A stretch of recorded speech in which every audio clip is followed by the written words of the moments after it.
عزیز بہنوں اور بھائیوں، آپ سب کے سلام۔ آمین۔ مجھے بڑی خوشی ہوتی ہے جب مجھے پیسہ بلاتے ہیں کہ میں ذرا آ کے پلپٹ پہ آ کے آپ کے ساتھ خدا کے کلام کے بارے میں، اس کے نام اس کے جلال کے بارے میں کچھ باتیں آپ سے شیئر کر سکوں۔ مجھے بڑی خوشی ہوتی ہے کہ میں ایک چھوٹا خادم ہوں، لیکن خدا ان مٹی کے برتنوں کو بھی اپنے نام، اپنے جلال کے لیے استعمال کرتا ہے۔ ہم مٹی کے برتن ہیں۔ کلام میں لکھا ہے کہ خدا ہمارا اچھا کمہار ہے اور ہم اس کی مٹی کے برتن ہیں۔ عزیزو، میں شکر گزاری کرتا ہوں خدا کی ان ساری باتوں کے لیے کہ آج بڑا خوبصورت دن ہے اور بڑی خوشی کی بات ہے کہ آج اس نے ہمیں یہ سانسیں، یہ زندگی بخشی کہ آج ہم اس کے حضور میں آ سکیں۔ بہت سارے ایسے جن کو آج کا وقت، یہ سائٹیں، یہ گھڑیاں نصیب نہیں، لیکن آپ، میں، ہم سب خوش قسمت ہیں۔ اس کا بھاری فضل ہے ہم پہ کہ اس نے ہمیں زندگی دے رکھی ہے۔ آج ہم اس کی شکر گزاری کر رہے ہیں۔ ہاللیلویا، یسوع مسیح کے لیے زور سے تالیاں بجائیں۔ میں آپ کے ساتھ خدا کے کلام کی چند باتیں آپ کے ساتھ شیئر کروں گا اور ودن 5 سے 7 منٹ میں، کیونکہ میرا خیال ہے کہ اگر 1 گھنٹے کے بھی ہم کلام سنیں اور نچوڑ اگر 7 منٹ میں بھی ہو جائے تو وہ اس کی بھی آپ کو سمجھ آ جائے گی، کیونکہ دیگ جب چکھی جاتی ہے تو اس کے ایک دانے سے پتہ چل جاتا ہے کہ وہ کیسی ہے، کچی ہے، پکی ہے یا کنی ہے، اس میں ہم کیسا اس کا ٹیسٹ ہے۔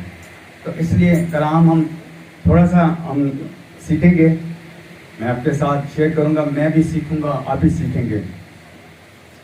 آئیے ہم جن کے پاس کلام پاک ہے وہ مرکز کی انجیل، اس کا 11 باب، اس کی 12 آیت نکالیں۔ کتنے لوگوں کے پاس ہیں انجیل ہے، بائبل ہے؟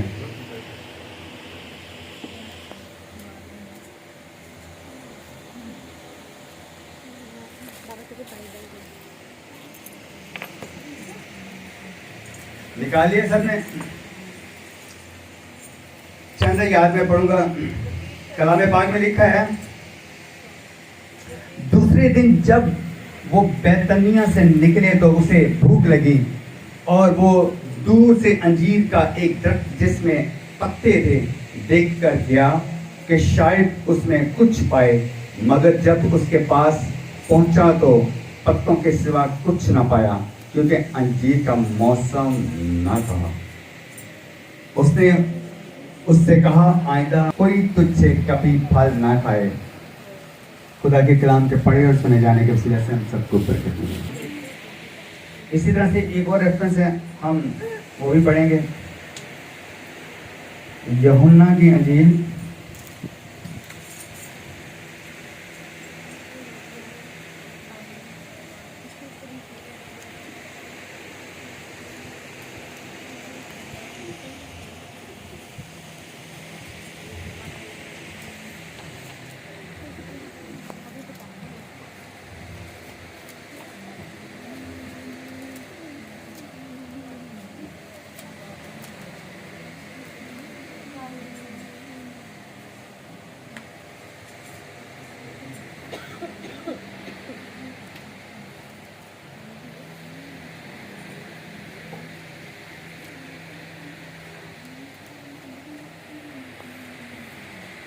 یوحنا کی انجیل میں ایک تمثیل پائی جاتی ہے جو یسوع مسیح نے انجیر کے متعلق ہی دی۔ میں اور میری بیٹی کل بیٹھے تھے دوپہر کو، ہم اس تمثیل کو بھی پڑھ رہے تھے کہ ایک مالدار شخص نے ایک کاکستان لگایا اور اس میں انجیر کا درخت لگایا، اور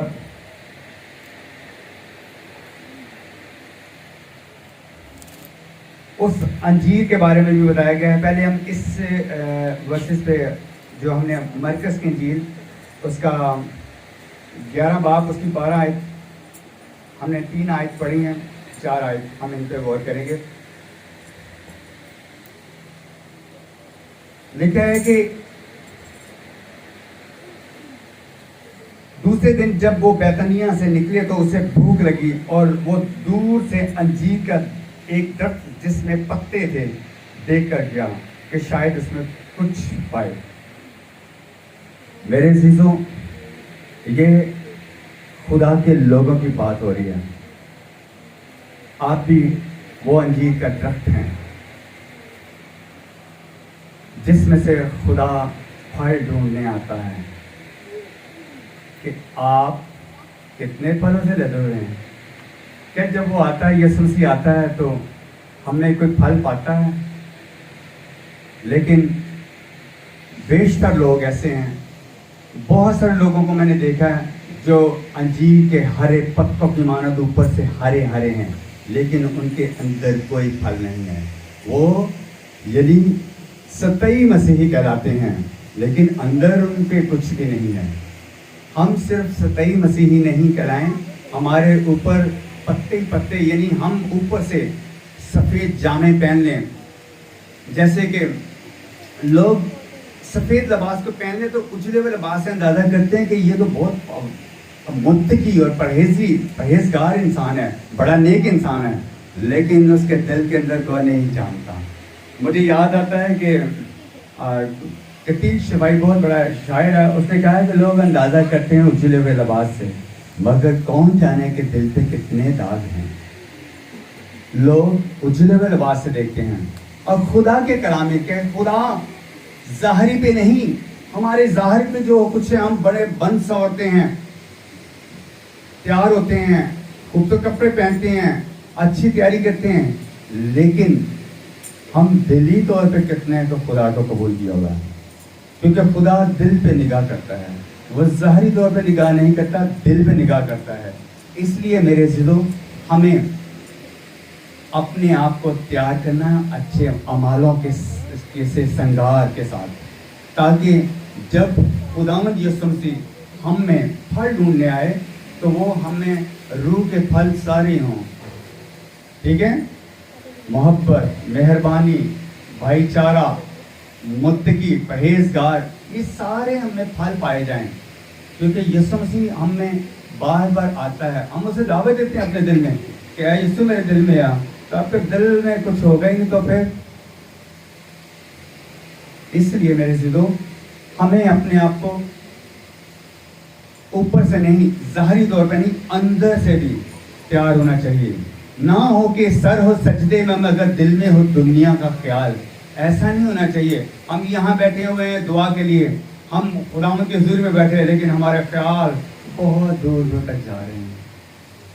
ہم جو ظاہری طور پہ ہیں ویسے ہی اندر ہوں، کیونکہ اوپر سے اس انجیر کے درخت کے اوپر سے بڑے پیارے سبز فریش پتے لگے ہوئے تھے، لیکن جب اندر کا کچھ بھی نہیں تھا، تو پھر ایسا نہ ہو کہ یسوع بھی ہمیں ریجیکٹ کر دے. اور اس جب درخت کو ریجیکٹ کر دیا گیا تو کیا ہوا؟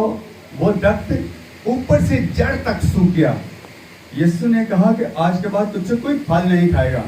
ایسا نہ ہو کہ ہمارا انجام بھی وہ ہو. اسی طرح دوسرا ایک اور چیپٹر تھا یوحنا کی انجیل میں، وہاں پہ یسوع مسیح ایک تمثیل فرماتے ہیں کہ ایک شخص نے ایک انجیر کا باغ لگایا اور وہ 3 سال تک وہاں پہ چکر لگاتا رہا. لیکن اس نے کہا کہ مالی سے کہا کہ میں 3 سال سے یہاں چکر لگا رہا ہوں، لیکن اس میں کوئی پھل نہیں لگتا. دیکھو اس نے جگہ گھیری ہوئی ہے، اتنی جگہ گھیری ہوئی ہے، نہ یہ پھل دیتا ہے، نہ اس کی لکڑی سے ہم فائدہ اٹھا سکتے ہیں، نہ اس کے پھل سے فائدہ اٹھا سکتے ہیں، اس کے پھولوں سے. اس لیے اسے ہٹا دو یہاں سے، تاکہ یہ کاٹ ڈالا جائے اور آگ میں جھونک دیا جائے.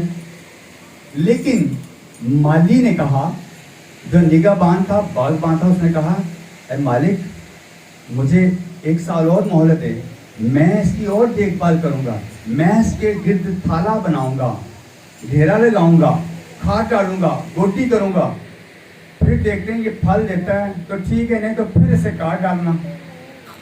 سو یہ بھی مثال ہم پہ ہے. ہم جو خداوند کے لوگ ہیں ہم پہ ہے. خدا جب ہمارے زندگی میں کوئی ہمارا کام نہیں دیکھتا تو وہ کہتا ہے کہ اس کو کاٹ ڈالو اور اس کو آگ میں جھونک دو. لیکن ہمارا جو ایڈوکیٹ ہے، ہمارا جو شفاعت کرنے والا ہے، وہ کون ہے؟